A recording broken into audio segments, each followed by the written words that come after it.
إلى آراء العالم باسم مجلس المرأة العربية في سنجار، إن أول حملة بشعار الحرية القائد آبو وضمان الإدارة الذاتية في سنجار.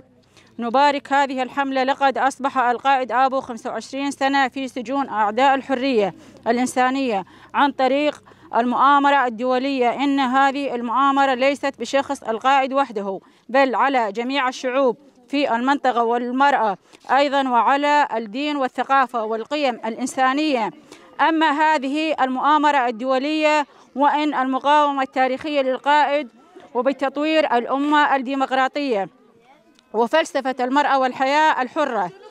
هذا والمؤامرة لم تصل إلى أهداف، فشلت في يومنا هذا. أول مقاومة للقائد آبو قد أصبحت كونية لجميع النساء المناضلات الإنسانية جميعا قد لا توفوا حول فكر وفلسفة القائد آبو، ونحن نطلب بتحرير القائد جسديا. ونحن كنساء العرب في سنجار نريد أن نصبح جزءا من هذه المقاومة التاريخية، لأن نحن أيضا تعلمنا من فكر القائد، ونحن نردد ونقول أن الحرية المرأة تعني حرية جميع المجتمع.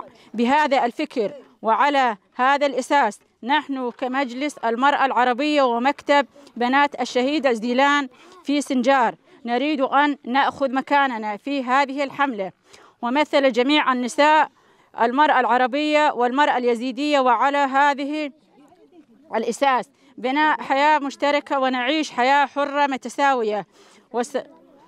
سوف من مقاومة جميع قواتنا التنظيمية بمستوى الطبيعة سنأخذ مكاننا في هذه الحملة، منهم المساعدة في هذه الحملة، وخاصة المرأة العربية والمرأة اليزيدية بروح النفير والنظام إلى هذه الحملة.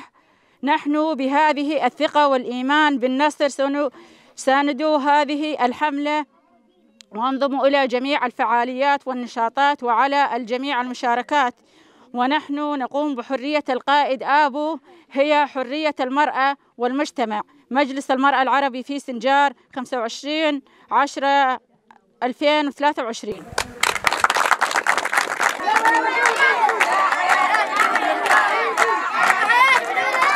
اليوم انضم إلى الحملة. القائد هو مسجون جسديا، ولكن هو في قلوب الشعوب، إذا كرد ولا عرب ولا يزيدية هو موجود.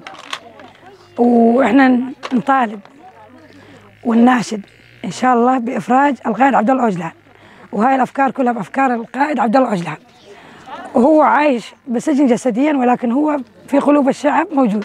القائد صار 25 سنة هو بالسجن، كله إنه القائد يدعي بحرية المرأة ويدعي بحرية الشعوب، ولهذا السبب هم العدوان ساجنينه، وإن شاء الله ندعي له بالإفراج العاجل. اليوم قرينا هنا بيان عمود حرية القائد، وأعطانا الفكر وأعطانا الحرية، وإحنا لازم نقاوم عمود نكسر الجدار هذا ونحرره من هالمكانات هذه. والقائد أعطانا الفكر والعلم، وطلعنا من العبودية كانت الحرمة تحت أمر الرجل.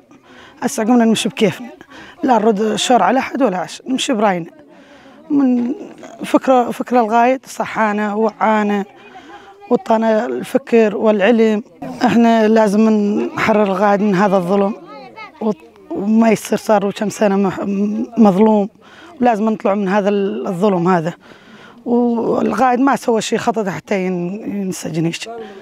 القائد يعطانا الفكر وطانا العلم وطانا التوعية، وعانا عايش كنا قبل مظلومين، وسعينا توسحينا حالنا. كنا قبل وين وسع وين، تونا صحينا على نفسنا وقلنا نطلع ونروح ونجي كيفنا، ما نخاف يعني نحاش الرجل مثل ما يحاكينا قبل. احنا كنا نتغبى من الرجل. احنا راح ان شاء الله نحرر القائد من هذا الظلم، وما يصير هذا الظلم عليه. احنا ما نقبل هذا الظلم، مو مسوي شيء خطأ حتى ينظلم هالظلم هذا. ما سوى شيء مو زين، يعني طول فقير وطول يتيم وطول مسكين وعيش وما عنده احد، ووعونا وصحونا وخلونا يعني القائد لهم الله. والقائد احنا ما رجعنا عن المكانات، كنا قاعدين بسوريا بالمخيمات، واحنا ما نقبل هذا الظلم على القائد.